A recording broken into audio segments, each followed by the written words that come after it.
ဒီနေ့မှာတော့နဒီတို့အိမ်နဲ့တနင်္ဂနွေခွဲလောက်ဝေးတယ်ခြံလေးတစ်ခြံကိုအသီးရွက်လေးတွေတော့ဝယ်ဖြစ်ခဲ့ပါတယ်အဲ့ဒီခြံလေးကိုသွားတဲ့လမ်းမှာဆိုရင်ဒီလိုမျိုး၆သွေးနေတဲ့ຫນွေအလှတွေကိုလည်းတွေ့ခဲ့ရပါတယ်နောက်ခံတောင်တန်းကြီးတွေနဲ့စိုက်ကင်းတစ်ခုလုံးကစိမ့်ဆူပြီးတော့တိတ်ကိုတာရပါတယ်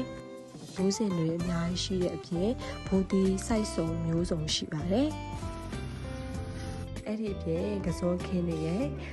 ချမောင်ပင်ပေါက်တွေနဲ့စားလို့ရနေပြီဖြစ်တဲ့ချမောင်ခင်းကိုလည်းတွေ့ခဲ့ရပါတယ်ပြီးတော့ကြမ်းမင်းတွေနဲ့ဝက်တွေလည်းအများကြီးမွေးထားပါသေးတယ်။နဒီတို့ရောက်သွားတဲ့အချိန်ကဝက်တွေရေချိုးတဲ့အချိန်နဲ့တိုးတော့လေ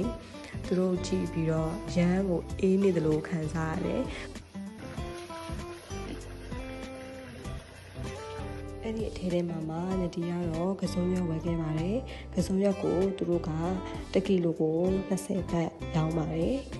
။ဝယ်တဲ့သူလာကမှပဲတခါတည်းခိုးပြီးရလို့ပြောတယ်ပေါ့နော်ကစုံရက်တွေကိုခူးတဲ့အခါမှာသူတို့ကအမြင့်တွေကတခါတည်းဆွဲနှုတ်ပြီးတော့ခူးပေးတာပါအိမ်မှာပြန်ဆိုင်ချင်တဲ့သူတွေအတွက်ဆိုရင်ပို့ပြီးတော့အဆင်ပြေတာပေါ့နော်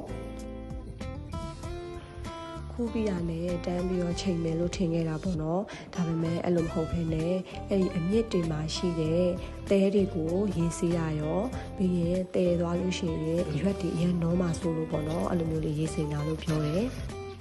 ဒီလိုမျိုးခြံထဲကနေချက်ချင်းခူးလာတဲ့ကစုံရွက်ဆိုတော့လေကြော်စားရင်ပို့ပြီးတော့ချိုမိန်တယ်လို့စားလို့လည်းမိန်စင်ပါပါ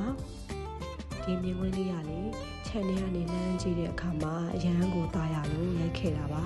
ကဲဒီနေ့တော့ဒီလောက်နဲ့ပဲဗီဒီယိုလေးကိုအဆုံးသတ်လိုက်ပါမယ်နော်နောက်ဗီဒီယိုလေးမှာပြန်တွေ့ကြမယ်